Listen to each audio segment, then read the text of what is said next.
નમસ્કાર મિત્રો, અમારી આ ચેનલમાં તમારું સ્વાગત છે। હાલ એક ખૂબ જ દુઃખદ સમાચાર સામે આવી રહ્યા છે। સુડાનામાં પ્લેન દુર્ઘટના થતાં 19 લોકોના મોત થયા છે, જેમાં સેનાનું પ્લેન ઘર સાથે અથડાયું હતું। આ દુર્ઘટનામાં ઘરમાં હાજર તમામ લોકોના મોત થયા હતા। ગાતુમ્બાના વિસ્તારમાં એક સુડાનાનું એક લક્ઝરી વિમાન ક્રેશ થયું હતું, જેમાં અનેક અધિકારીઓ અને નાગરિકોના મોત થયા હતા। વાડી સ્થિતના એ બ્રિજ પરથી ઉડાન ભરતી વખતે આ અકસ્માત થયું હતું। સેનાના જણાવ્યા અનુસાર અકસ્માતમાં લક્ઝરી કર્મચારીઓ અને નાગરિકો બંનેને અસર થઈ હતી। એપ્રિલ 2023થી લક્ઝરી રેપોર્ટ સપોર્ટ પ્રોસેસ સાથે સંઘર્ષમાં રહેલા સુડાનાની સેનાએ અકસ્માત માટે ટેકનિકલ ખામીને જવાબદારી ઠેરવી છે। ત્યારે મિત્રો, મળતી માહિતી અનુસાર વધુ આપને જણાવી દઈએ કે અકસ્માતમાં ઘાયલ થયેલા લોકોને ઓમદુર્મની અલી નાવ હોસ્પિટલમાં લાવવામાં આવ્યા હતા।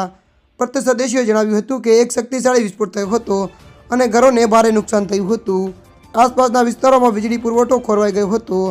આ વિમાન દુર્ઘટનાના એવા દિવસે બની જ્યારે આરએફ દક્ષિણ ડાફુરના ન્યાલમાં એક ફાઇટર જેટને તોડી પડવાની જવાબદારી સ્વીકારી હતી। ત્યારે મિત્રો, હાલ માટે આટલું। મળીશું નવી અપડેટ સાથે। જો તમને અમારો વિડીયો પસંદ આવે, લાઇક, શેર અને સબસ્ક્રાઈબ કરી નાખજો। ધન્યવાદ।